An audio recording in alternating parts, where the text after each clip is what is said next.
Saya mau berbicara dari hati ke hati kepada kita semua hamba-hamba Tuhan dan anak-anak Tuhan mengenai hubungan kita dengan Kristus ini. Nah, sebenarnya dari segi prosesnya manusia itu berpikir, bersikap dan bertindak. Lalu ada ayat yang terkenal di Alkitab mengenai supaya kita mengenakan pikiran dan perasaan Kristus. Nah, tetapi coba kita menganalisa sedikit mengenai pikiran kita di dalam meresponi Injil itu, meresponi suara Roh Kudus, meresponi suara firman.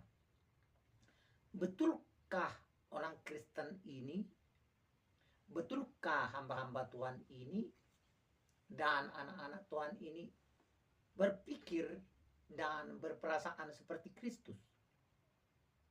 Itu pertanyaan yang mau kita perdalam untuk kita tanggapi dalam diri kita masing-masing. Saya pernah saya pernah berjumpa dengan seorang anak pendeta yang tersesat di Jakarta. Lalu dia memberitahu kepada saya bahwa dia kecopetan.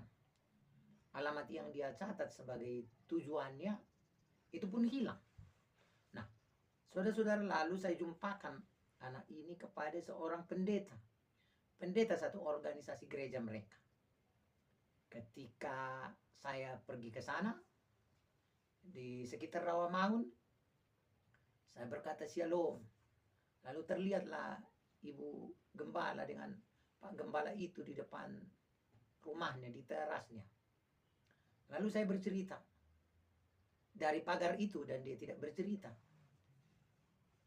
Dan dia tidak mempersilahkan saya masuk untuk berbicara lebih dekat. Lalu dia berkata menanggapi cerita yang saya sampaikan, kalau mungkin dia bisa membantu untuk anak itu pulang ke Lampung.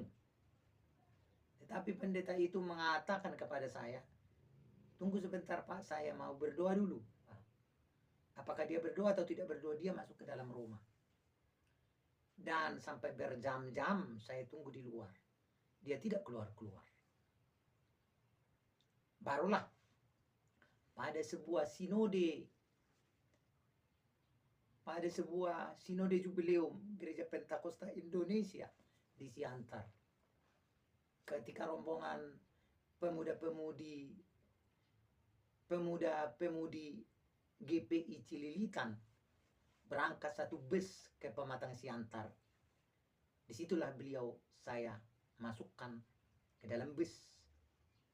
Dan itu menunggu beberapa minggu. Saya harus kasih dia makan. Di dalam keadaan saya sebagai anak sekolah di Jakarta.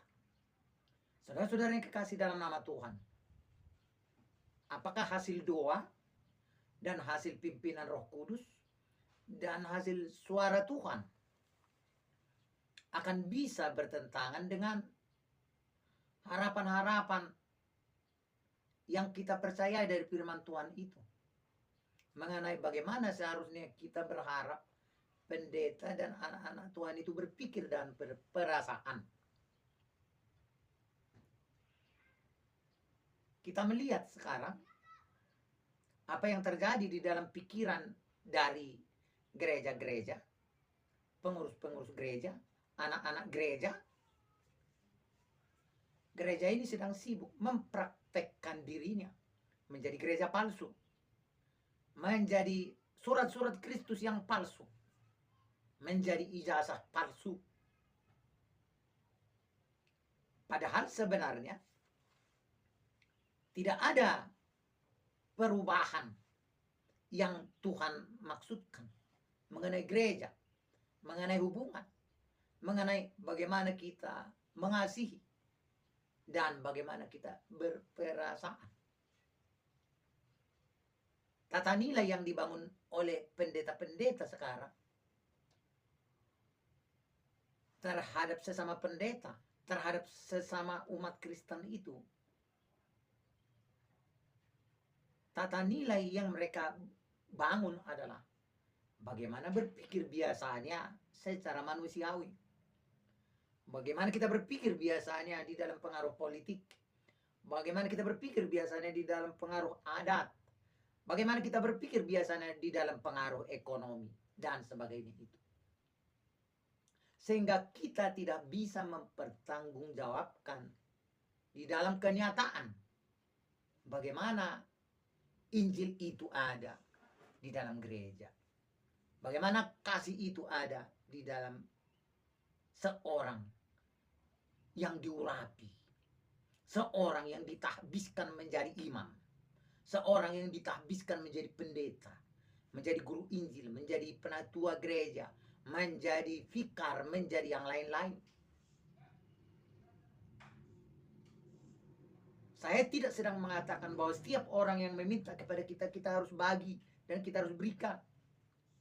Saya juga tidak sedang mengatakan kepada kita bahwa apa yang kita punya ini tidak boleh kita pakai sendiri dan hanya dipakai oleh orang lain. Saya juga tidak mengatakan bahwa semua yang kita miliki ini hanya boleh dipakai orang lain. Tetapi yang dimaksudkan adalah bagaimana kita mempertanggungjawabkan pikiran dan perasaan itu. Jadi semisal ketika saya tidak bisa membantu seseorang, saya bisa berkata dengan terus terang, maafkan saya tidak bisa.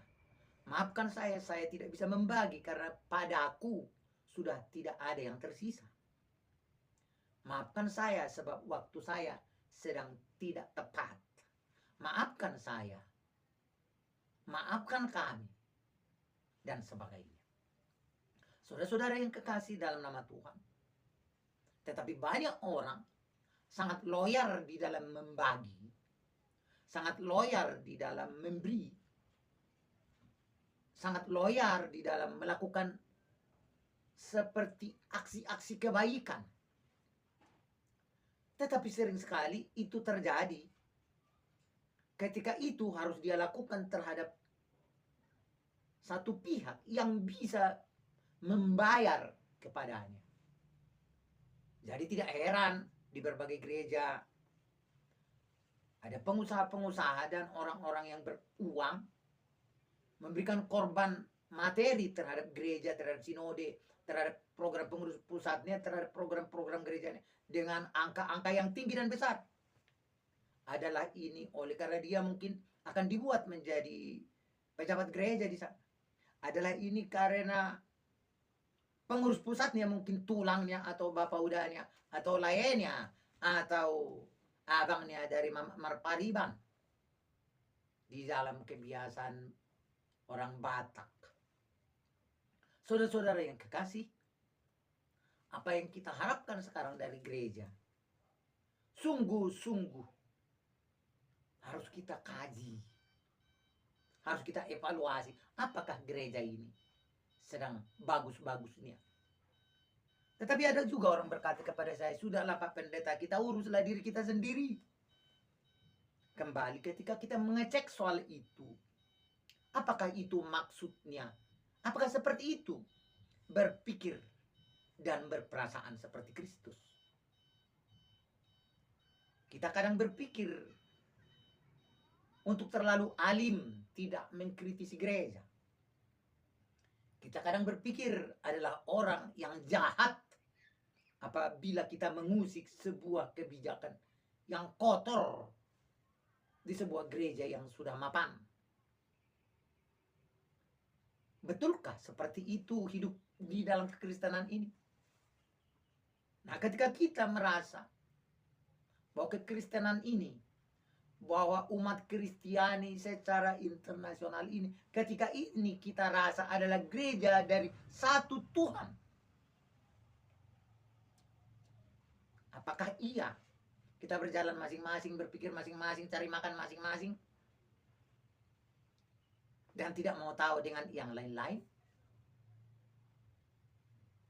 Begitukah pikiran Kristus yang dibagi-bagi kepada kita menjadi orang-orang yang kolot dan menjadi orang-orang kampungan dan menjadi orang-orang yang hanya sibuk seperti binatang mencari makan sendiri. Memang tidak mengganggu orang lain yang cari makan sendiri. Pikiran apa yang sedang menguasai orang-orang Kristen? Pikiran apa yang sedang menguasai orang-orang Kristen dan pejabat-pejabat gereja itu? Apakah tidak mungkin sebuah gereja berbuat besar seperti Alkitab katakan? Apakah tidak mungkin seorang pendeta melakukan perbuatan yang benar?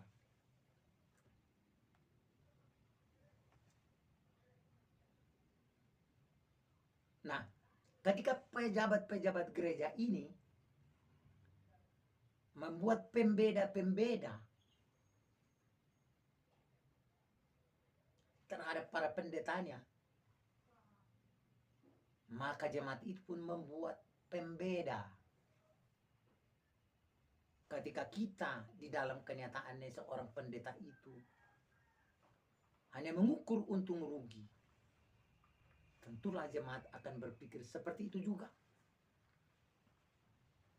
Akhirnya gereja kita sebenarnya, mulai dari pendetanya sampai jemaatnya, cuma gereja palsu.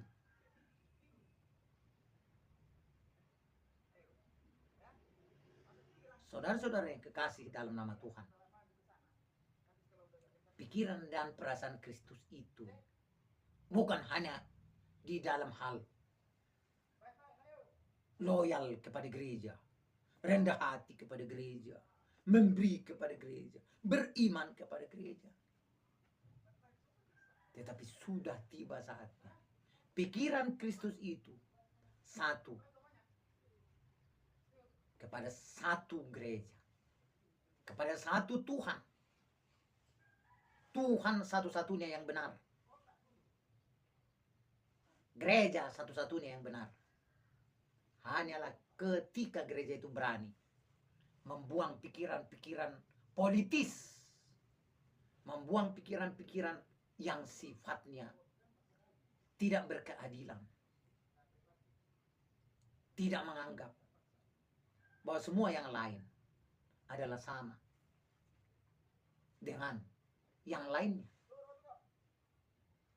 Saudara-saudara, Roh Kudus tidak pernah berbeda dengan firman Tuhan. Doa yang dijawab Tuhan tidak pernah berbeda dari firman Tuhan. Saya tidak sedang mengatakan bahwa Bapak Ibu saudara pendengar saya harus mengikuti kehendak saya sebagai bukti bahwa saudara memiliki pikiran dan perasaan seperti yang terdapat dalam Kristus Yesus. Tetapi setidaknya kebenaran itu kita akui. Ketika kita belum sanggup berbuat A atau B, kita mempertanggungjawabkannya dengan mengaku salah, dengan memperbaiki kesalahan.